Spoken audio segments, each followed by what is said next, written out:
नमो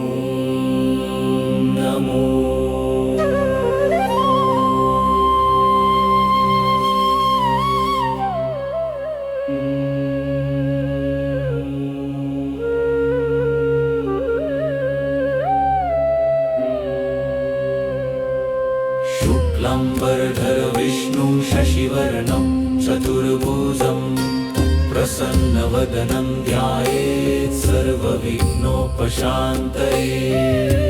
यस्य स्मरणमात्रेण जन्म संसारबन्धनात् विमुच्यते नमस्तस्मै विष्णवे प्रभविष्णवे। ॐ नमो भगवते वासुदेवाय। व्यासं वसिष्ठनप्तारं शक्तेः पौत्रमकल्मषं पराशरात्मजं वन्दे शुकतातं तपोनिधिं। व्यासाय विष्णुरूपाय व्यासरूपाय विष्णवे नमो वै ब्रह्मनिधये वासिष्ठाय नमो नमः। अविकाराय शुद्धाय नित्यमुक्ताय धीमते सदैकरूपरूपाय विष्णवे सर्वजिष्णवे। यस्य स्मरणमात्रेण जन्म संसारबन्धनात् विमुच्यते नमस्तस्मै विष्णवे प्रभविष्णवे। ॐ नमो विष्णवे प्रभविष्णवे।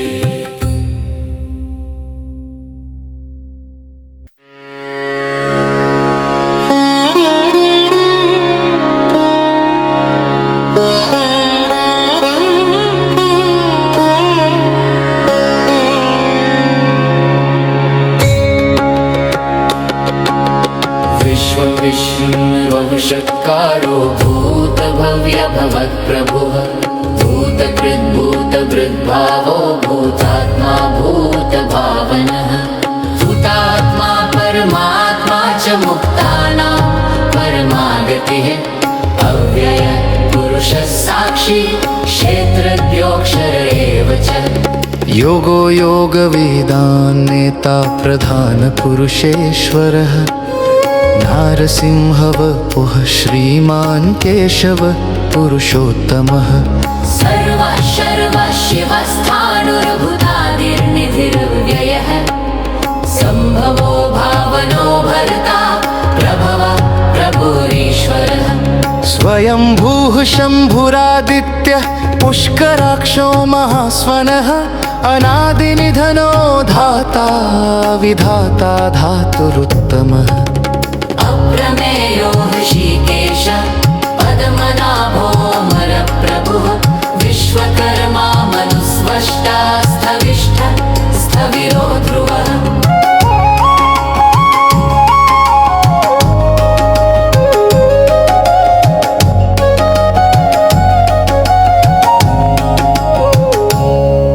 अग्राह्य शाश्वत कृष्णो लोहिताक्षः प्रतर्दनः। प्रभूतस्त्रिककुब्धाम पवित्रं मङ्गलं परम्। ईशानः प्राणदः प्राणो ज्येष्ठः श्रेष्ठः प्रजापतिः। हिरण्यगर्भो भूगर्भो माधवो मधुसूदनः। ईश्वरो विक्रमी धन्वी मेधावी विक्रमः क्रमः। अनुत्तमो दुराधर्ष कृतज्ञः कृतिरात्मवान्। सुरेशः शरणं शर्म विश्वरेता प्रजाभव। अह संवत्सरो व्यालः प्रत्यय सर्वदर्शनः। अजः सर्वेश्वरः सिद्धः सिद्धिः सर्वादिरच्युतः। वृषाकपिरमेयात्मा सर्वयोगविनिसृतः। वसुर्वसुमना सत्यः समात्मा संहितः समः। अमोघः पुण्डरीकाक्षो वृषकर्मा वर्षाकृतिः। रुद्रो बहुशिरा बभ्रुर्विश्वयोनि शुचिश्रवा। अमृतः शाश्वतस्थाणुर्वरारोहो महात्मा। सर्वगः सर्ववित् सर्वगः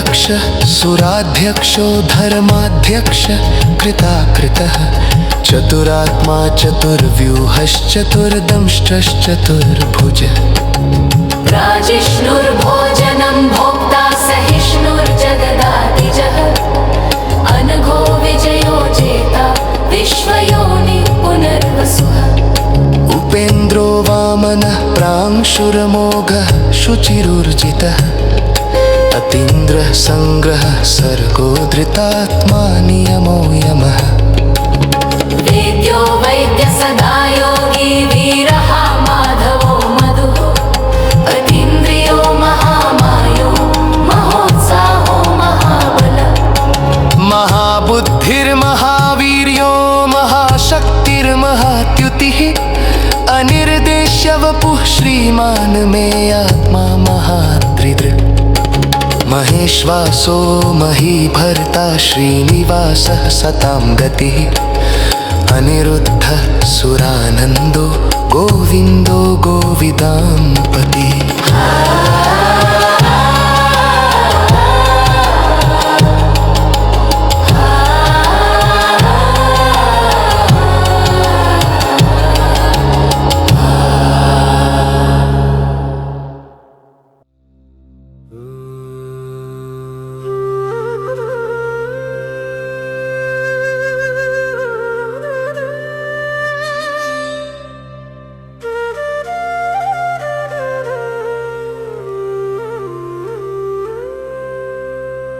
मरीचिर्दमनो हसस्सुपर्णो भुजगोत्तमः हिरण्यनाभः सुतपाः पद्मनाभः प्रजापतिः अमृत्युः सर्वदृक्सिंह सन्धाता सन्धिमान् स्थिरः अजो दुर्मर्शनः शास्ता विश्रुतात्मा सुरारिहा गुरुर्गुरुतमो धाम सत्यः सत्यपराक्रमः निमिषो निमिषस्रग्वीवाचस्पतिरुदारधी अग्रणीर्ग्रामणि श्रीमान् न्यायो नेता समीरनः सहस्रमूर्धा विश्वात्मा सहस्राक्ष सहस्रपात् आवर्तनो निवृत्तात्मा संवृतः संप्रमर्दनः अह संवर्तको वह्निरनिलो धरणीधरः सुप्रसाद प्रसन्नात्मा विश्वधृक् विश्वभुग्विभुः सत्कर्ता सत्कृतः साधुर्जन्मुर्नारायणो नः असंख्येयो प्रमेयात्मा विशिष्टः शिष्टकृच्छुचिः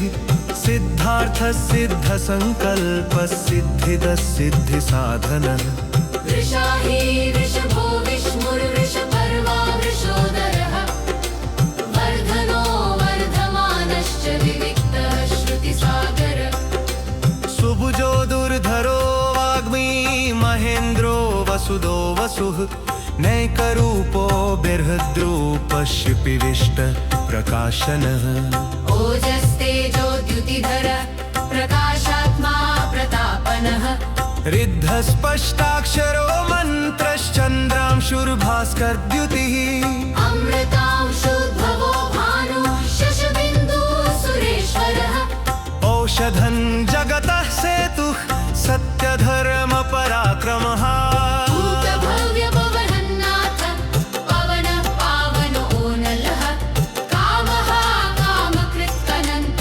कामप्रदः प्रभु युगादिकृद्युगावर्तो नैकमायो महाशनः अदृश्यो व्यक्तरूपश्च सहस्रजिदनन्तजित् इष्टो विशिष्ट शिष्टेष्ट शिखण्डी नहुषो वृषः क्रोधः क्रोधकृत्कर्ता विश्वबाहुर्महीधरः अच्युतः प्रथितः प्राणः प्राणदो वासवानुजः अपां निधिरधिष्ठानमप्रमत्तः प्रतिष्ठितः सन्दः सन्तधरो धुर्यो वरदो वायुवाहनः वासुदेवो बृहद्भानुरादिदेव पुरन्धरः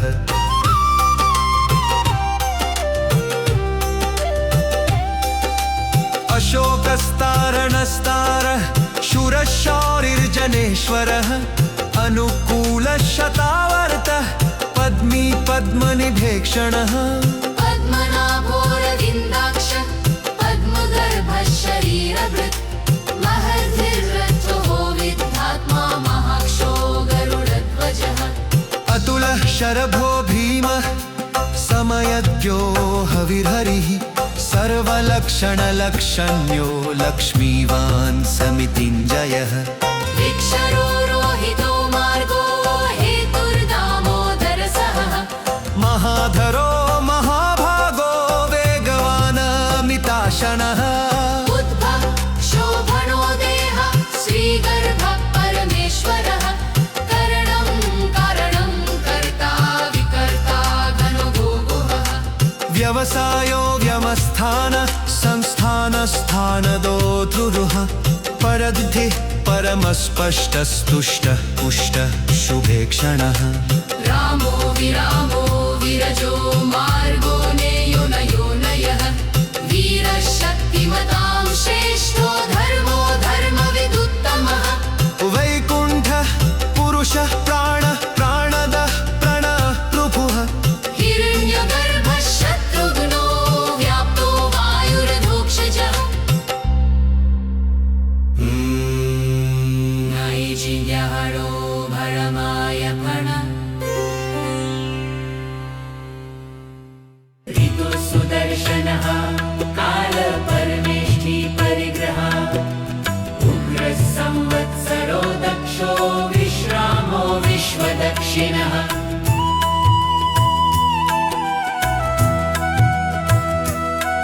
विस्तारः स्थावरस्थाणु ब्रह्माणं बीजमव्यन् अर्थोऽनर्थो महाकोशो महाभोगो महाधनः अनिर्णस्थविष्ठो भूधर्मयूपो महामखः नक्षत्रनेमिर्नक्षत्री शमक्षामः समीहनः यज्ञैजो महेजश्च क्रतु सत्रं सतां गतिः सर्वदर्शी विमुक्तात्मा सर्वज्ञो ज्ञानमुत्तमम् सुव्रतः सुमुखः सूक्ष्मः सुघोषः सुखदः सुहृत् मनोहरो जितक्रोधो वीरबाहुर्विदारणः स्वापन स्ववशो व्यापी नैकात्मा नैककर्मकृत् वत्सरो वत्सलो वत्सी रत्नगर्भो धनेश्वरः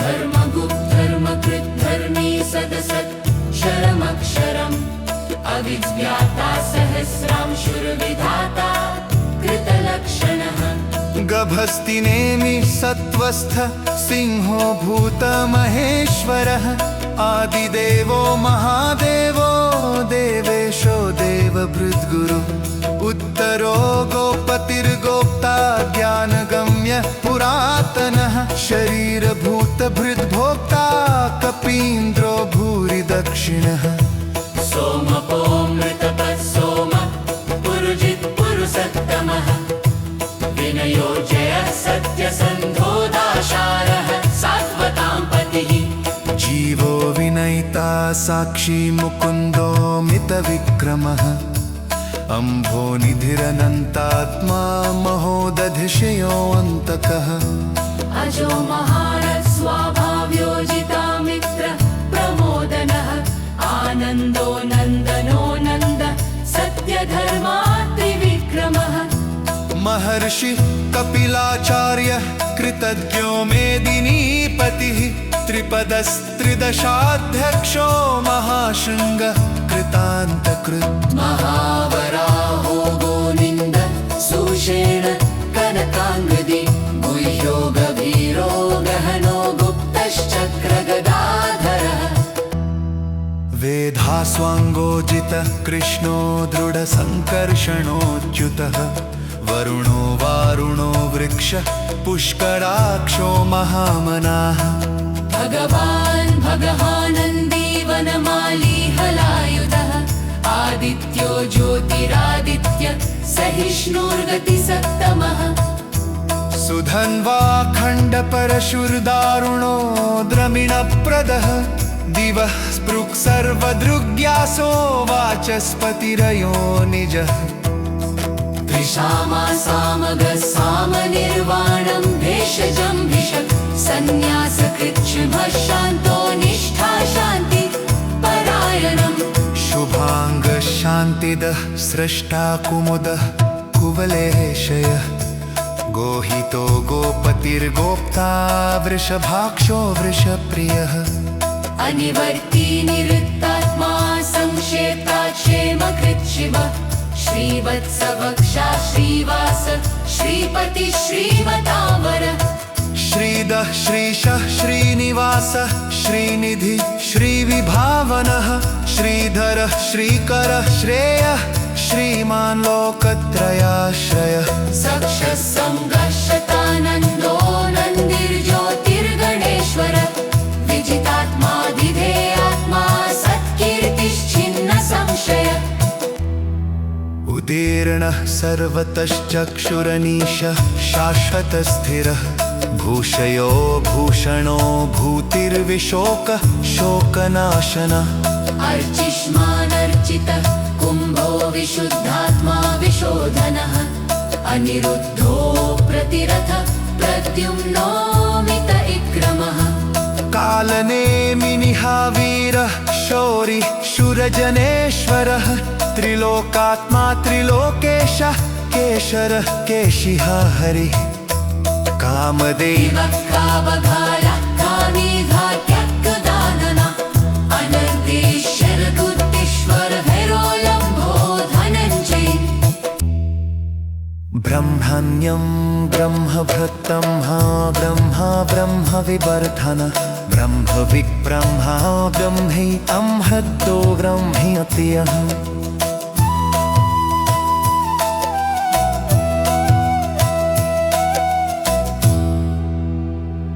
महाक्रमो महाकर्म महातेजा महोरगः महाक्रतुर्महायज्वा महायज्ञो महाहविः सव्यहस्तव प्रियस्तोत्रं स्तुतिस्तोतारणप्रियः पूर्णरः पूरयित पुण्यकीर्तिर्नामय मनोजवस्तीर्थकरो वसुरेता वसुप्रदः वसुप्रदो वासुदेवो वसुर्वसुमनाहविः सद्गति सत्कृति सत्ता सद्भूति सत्परायणः शूरसेनो यदुश्रेष्ठ सन्निवास सुयामुनः भूतावासो वासुदेवः सर्वासु निलयो नलः दर्पः दर्पदो दृप्तो दुर्धरोऽथा पराजितः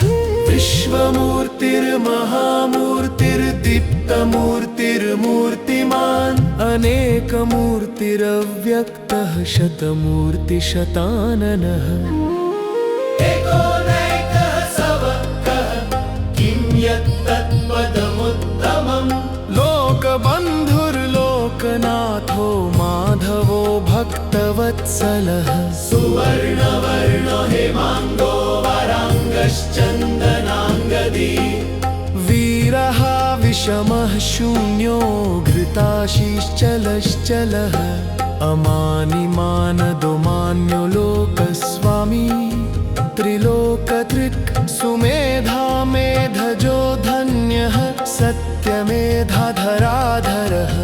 तेजो वृषोद्युतिधरः सर्वशस्त्रभृताम्बरः प्रग्रहो निग्रहो व्यग्रः नैकशृङ्गो गदाग्रजः चतुर्मूर्तिश्चतुर्बाहुश्चतुर्व्यूहश्चतुर्गतिः चतुरात्मा चतुर्भावश्चतुर्वेदविदेकपात् समावर्तो निवृत्तात्मा दुर्जयो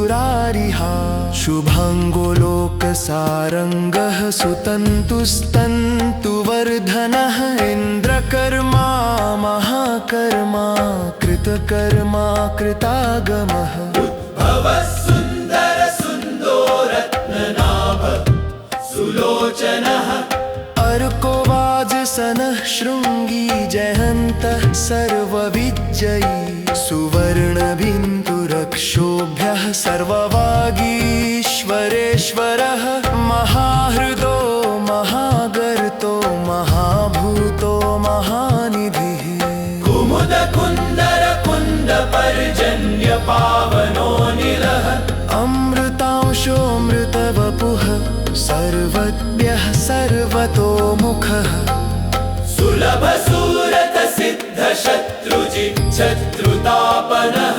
न्यग्रोधोदुम्बरोऽश्वत्थश्चाणुरान्ध्रनिषूदनः सहस्रार्चिः सप्तजिह्वः सप्तेधा सप्तवाहनः अमूर्तिरनघोचिन्त्यो भयकृद्भयनाशनः अणुर्बृहत्कुशस्थूलो गुणवृन्निर्गुणो महान् अधृतः स्वधृतः स्वास्यः प्रागंशो वंशवर्धनः भारभत्कथितो योगी योगीशः सर्वकामदः आश्रमः श्रमणः क्षामः सुपर्णो वायुवाहनः धनुर्धरो धनुर्वेदो दण्डो दमितादमः अपराजितः सर्वसहो नियन्ता नियमो यमः सत्तवान् सात्विकः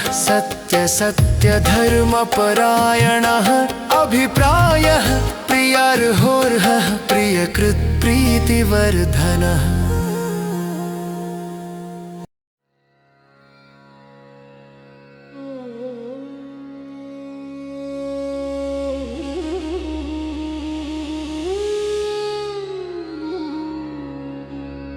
विहाय सगतिर्ज्योति सुरुचिर्हुत भुग्विभुः रविर्विरोचनः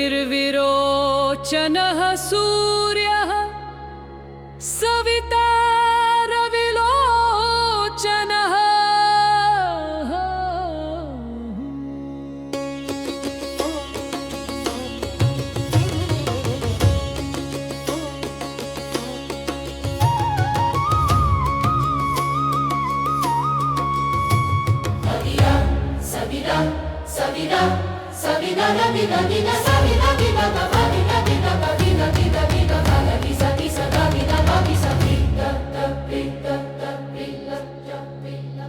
अनंतो हुत भुग भोक्ता सुख दो नैक जोग्रज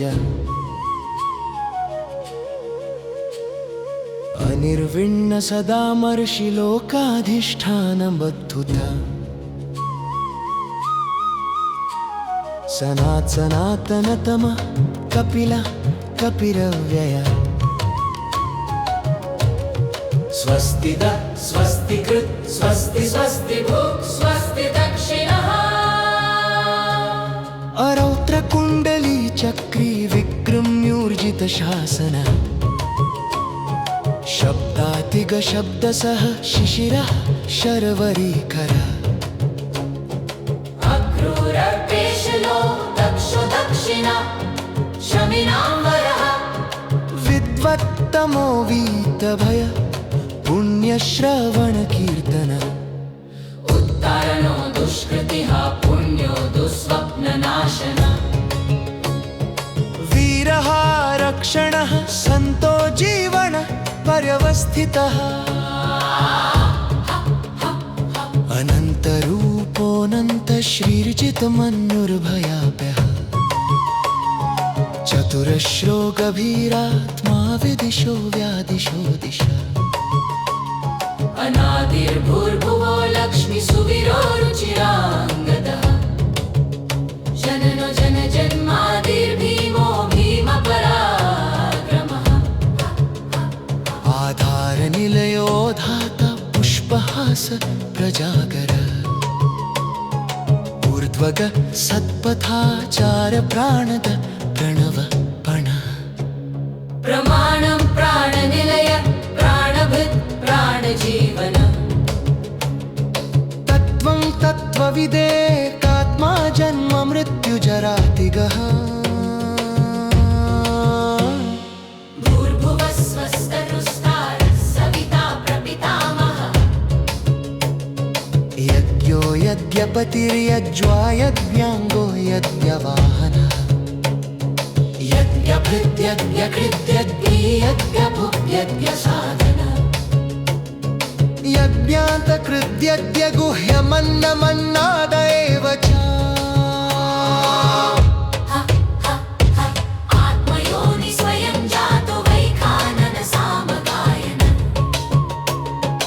देवकी नन्दन सृष्टाक्षितीशपापनाशन शङ्खवृन्नन्दकी चक्रीशार्यङ्गधन्वा गदाधरः रथाङ्गपाणिरक्षोभ्य सर्वप्रहरणायुधः